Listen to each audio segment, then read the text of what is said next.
प्रद्युम्न प्रिया प्रभु ने बहुत सुंदर गुणगान किया वृंदावन दास ठाकुर का। तो इसमें थोड़ा सा मैं और बताना चाहता हूँ घटना। शास्त्र नाम प्रभु जो चित्र लेके आए थे फ्रेम, तो एक फ्रेम में श्री कृष्ण के दोनों चरण कमलों का चिन्ह थे और दूसरे फ्रेम में राधा रानी के दोनों चरण कमलों के चिन्ह थे। और कथा में ये बात मैंने पढ़ के सुनाई थी कि जो इस कथा को सुनता है उससे भगवान चैतन्य के चरणों की प्राप्ति होगी, भगवान चैतन्य के चरणों की प्राप्ति होगी। और भगवान चैतन्य के चरण का मतलब क्या है? राधा रानी के चरण और कृष्ण के चरण। तो राधा रानी के दोनों चरण और कृष्ण के दोनों चरण मिल करके चैतन्य के दोनों चरण बनते हैं। तो कथा में जो बात आई थी कि श्री चैतन्य के चरणों की प्राप्ति होगी, उसी समय उस सहस्त्र नाम प्रभु जो दो फ्रेम लेकर के आए थे, एक फ्रेम में राधा रानी के दोनों चरणों के चिन्ह थे और दूसरे फ्रेम में श्री कृष्ण के दोनों चरणों के चिन्ह थे। हरि बोल। अच्छा, अब एक घटना का विश्लेषण करेंगे। इन्होंने सुनाई आपको घटना, तो मैं थोड़ा आपसे प्रश्न करूंगा कि श्रीवास पंडित के घर में रोज़ रात में कीर्तन होता था और रात भर खूब ज़ोर ज़ोर से कीर्तन होता था। तो जो ईर्ष्यालुओं ने ये अफवाहें फैला दी, मतलब झूठी अफवाहें फैला दी कि मुसलमान राजा की सेना आएगी और इन सब भक्तों को जो है बंदी बना करके ले जाएगी। तो श्रीवास पंडित जो है बहुत भयभीत हो गए। जब बहुत भयभीत हो गए तो भगवान चैतन्य, जो कि उस समय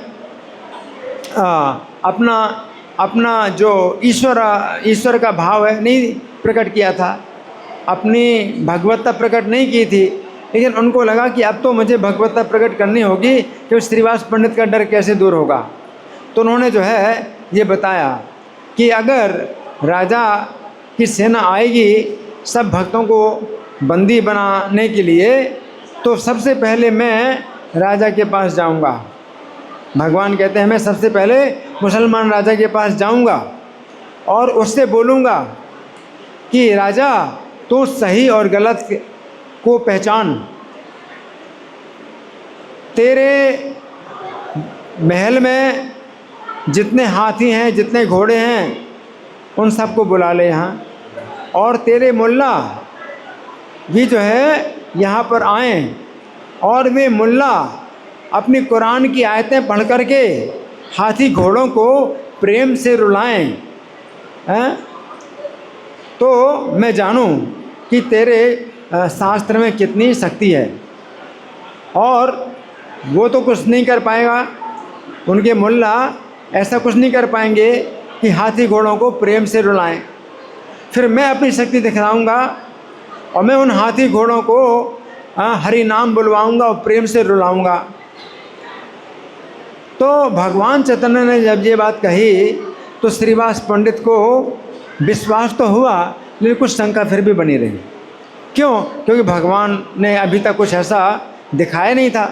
तो भगवान सोचते हैं कि मैंने इनको जो है कुछ दिखाया नहीं है, तो अब जो है इनका संदेह कैसे दूर होगा, कुछ प्रैक्टिकल दिखाऊं। तो जैसे राजा, मुसलमान राजा के महल में तो हाथी घोड़े सब होते हैं, बहुत संख्या में होते हैं। तो यहाँ श्रीवास पंडित के घर में तो कोई हाथी घोड़ा कोई पशु था नहीं। तो फिर अब कैसे जो है अपनी प्रेम की शक्ति दिखाएं भगवान चैतन्य? तो भगवान चैतन्य सोचते हैं कि अगर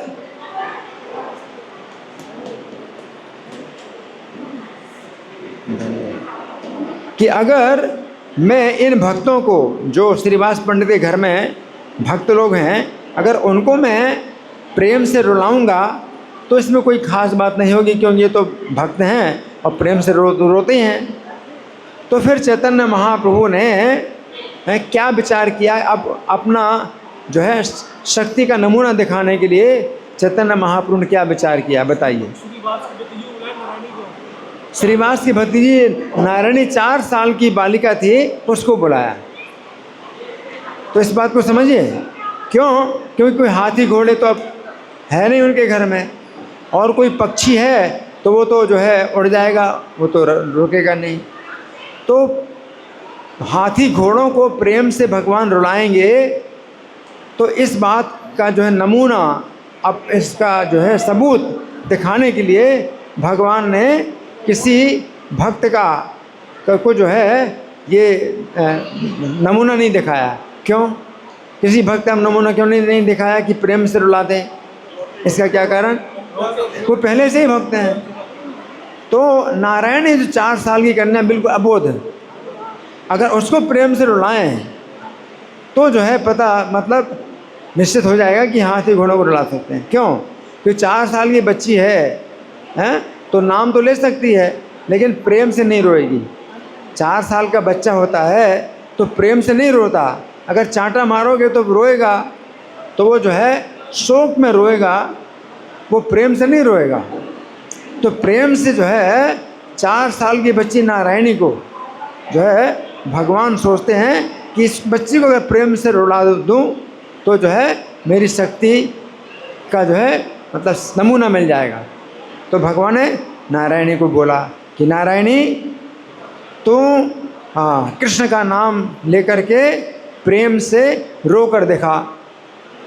4 साल की बच्ची, अब सोचो 4 साल की बच्ची को कहाँ इतना बोध है, कितना उसको ज्ञान है? कुछ भी ज्ञान नहीं। इन 4 साल की बच्ची जैसे भगवान ने आदेश दिया कि तू कृष्ण का नाम लेकर के प्रेम से रो कर देखा, तो वो क्या करती है? हाँ कृष्ण, हाँ कृष्ण, कृष्ण के बिरह में बोले हाँ कृष्ण, हाँ कृष्ण, ऐसा बोलती हुई और खूब रोई। सोचिए, ये जो घटना है, चैतन्य महाप्रभु अपनी शक्ति को जो है अगर नमूना दिखाएं तो किसके ऊपर दिखाएंगे? 4 साल की बच्ची, 4 साल की बच्ची पर दिखाया। तो उन्हीं नारायणी जो 4 साल की थी, जब भगवान चैतन्य 23 साल के थे, उस समय जो है भगवान चैतन्य ने नारायणी को प्रेम दे दिया, 4 साल की बच्ची को प्रेम दे दिया, जबकि उसको कुछ बोध ही नहीं, ना तो जो है उसको आत्मज्ञान है, ना परमात्मा का ज्ञान है, ना भगवान का ज्ञान, ना आत्मा का ज्ञान है, ना परमात्मा का ज्ञान है, ना भगवान का ज्ञान है। तो भी भगवान कितनी शक्ति चैतन्य महाप्रभु की कि 4 साल की बच्ची को भी कृष्ण प्रेम प्रदान कर दिया, है ना। तो आगे चल करके तो भगवान ने देखो, इधर देख रहे हैं कि जंगल के जो पशु पक्षी हैं इनको भी प्रेम प्रदान किया, है ना। तो वो तो जो है जंगल के पशु पक्षी थे जिनको प्रेम प्रदान किया। ये श्रीवास पंडित के घर में कहाँ ये सब मिलते हैं? यहाँ तो उनके घर में तो कोई ये सब नहीं मिलते। तो उनको जो है नमूने के लिए क्या करना पड़ा? किसको बुलाना पड़ा? नारायणी, 4 साल की कन्या, 4 साल की कन्या, है ना। तो उसी नारायणी से जो है जो वृंदावन दास ठाकुर हैं उन्होंने जन्म लिया। अब देखिए, ये वृंदावन दास ठाकुर वेद व्यास जी हैं। तो वेद व्यास जी भगवान श्री कृष्ण का जब अवतार हुआ था उस समय उनका जन्म हुआ था, और उन्होंने 18 पुराण लिखे। कितने पुराण लिखे? 18 पुराण लिखे, और 18 पुराणों में श्री कृष्ण की लीलाओं का वर्णन किया। भागवत में तो बहुत ज़्यादा है, 10वां स्कंद के 90 अध्याय पूरा भगवान कृष्ण की लीलाएं, लेकिन सभी पुराणों में थोड़ा या ज़्यादा सभी पुराणों में वर्णन किया श्री कृष्ण की लीलाओं का। क्यों? क्योंकि भगवान श्री कृष्ण जब अपनी लीलाएं समाप्त करके चले गए अपने परम धाम, तब भगवान की इच्छा होती है कि अब मेरी लीलाओं का जो है वर्णन किया जाए। जब भगवान श्री कृष्ण थे पृथ्वी पर तो वे भी अपने को जो है सामान्य जनता के बीच में मनुष्य करके दिखाते थे। इसलिए सामान्य जनता को जो है भगवान श्री कृष्ण नहीं बताना चाहते थे कि वे परमेश्वर हैं, मनुष्य की लीला कर रहे हैं। उसी प्रकार से चैतन्य महाप्रभु जिस समय लीला कर रहे थे इस पृथ्वी पर, तो वो नहीं चाहते थे कि उनकी लीलाओं का वर्णन लिखा जाए, सामान्य जनता को पता चले कि वे भगवान हैं। नहीं, चैतन्य महाप्रभु भी जो है भक्तों के बीच में अपनी सब महिमा बताते थे और दिखाते भी थे, लेकिन बाहर के पब्लिक में किसी को पता नहीं चलता था। जब भगवान चैतन्य चले गए तो वेद व्यास जी, वही वेद व्यास जी जब श्री कृष्ण के परम धाम में जाने के बाद श्री कृष्ण की लीलाओं का उन्होंने वर्णन 18 पुराणों में लिखा। अब वही वेद व्यास जी जो है वृंदावन दास ठाकुर के रूप में उस समय उन्होंने चैतन्य भागवत लिखी जब चैतन्य महाप्रभु चले गए, अपनी लीलाएं समाप्त करके चले गए।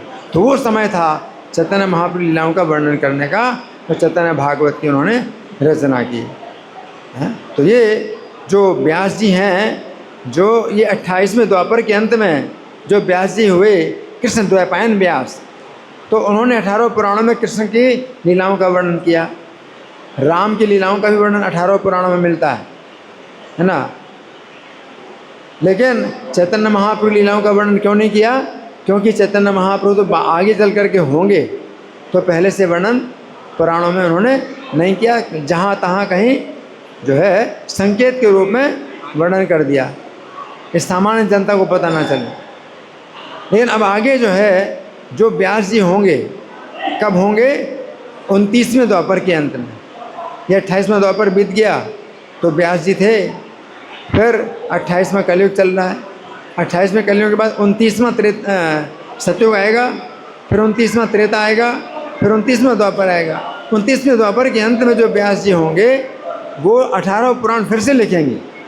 अब उन 18 पुराणों में जिस प्रकार राम की लीलाओं का, कृष्ण की लीलाओं का वर्णन मिलता है, उसी प्रकार से चैतन्य महाप्रभु लीलाओं का भी वर्णन 18 पुराणों में मिलेगा। ठीक है ना।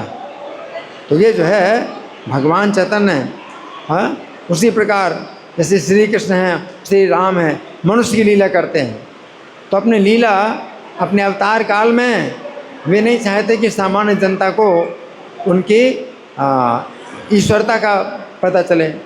उसी प्रकार चैतन्य महाप्रभु की जब मनुष्य लीला करते हैं तो नहीं चाहते उनके अवतार काल में उनकी ईश्वरता का पता चले। तो जो 29वें द्वापर के अंत में जब फिर से 18 पुराण लिखी जाएंगे, वो दूसरे व्यास होंगे। वो जो 18 पुराणों में भगवान चैतन्य की भी लीलाओं का वर्णन उसी प्रकार लिखेंगे जैसे 18 पुराणों में कृष्ण की लीलाओं का वर्णन, राम की लीलाओं का वर्णन है। श्रील वृंदावन दास ठाकुर आविर्भाव तिथि महामहोत्सव की जय। रुक जाइए।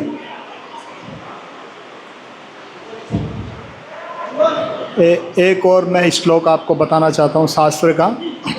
उसमें माया मुग्ध जीवे रे नाही सुतः कृष्ण ज्ञान, जीवे रे कृपाए केला कृष्ण वेद पुराण। माया में जो मुग्ध है जीव, माया मुग्ध जीवे रे नाही सुतः कृष्ण ज्ञान, कृष्ण का ज्ञान उनको स्वतः नहीं हो जाता है, और जहाँ पे हम पढ़ते हैं वहाँ से भी नहीं प्राप्त होता है। ना ही सुता कृष्ण का ज्ञान, जीवे रे कृपाए केला कृष्ण वेद पुराण, कि जीवों के ऊपर कृपा करने के लिए द्वैपायन व्यास जी ने जो है पुराणों की रचना की। और वही जो है वेद व्यास जी वृंदावन दास ठाकुर के रूप में जब आते हैं तो सारे पुराणों का जो निचोड़ है अपना श्री चैतन्य भागवत में दे देते हैं कि इससे आप आसानी से अपना कल्याण कर सकते हैं। तो ये है महान वैष्णव की करुणा। इसका हम लोग अगर लाभ उठाएंगे तो लिफ्ट की तरह है कि सीधे भगवान के धाम में आप पहुंच सकते हो, ट्रांसफ़र हो जाएगा। जैसे कि द्वापर युग में, बस लास्ट बात, जब सभी लोग सोए, मथुरा में सब लोग सोए थे और जब जागे तो द्वारका में पहुंच गए, ट्रांसफ़र कर दिया कृष्ण ने। इसी तरह से जब हम भगवान के भक्तों के द्वारा जो प्रमाणित कथाओं को जब सुनेंगे तो फिर हमारा भी इसी तरह से ट्रांसफ़र हो जाएगा। हमको पता भी नहीं लगेगा कि इतना मुश्किल भगवान के धाम में जाना है कि हमारा स्थानांतरण हो जाएगा। हरे कृष्णा, हरि बोल।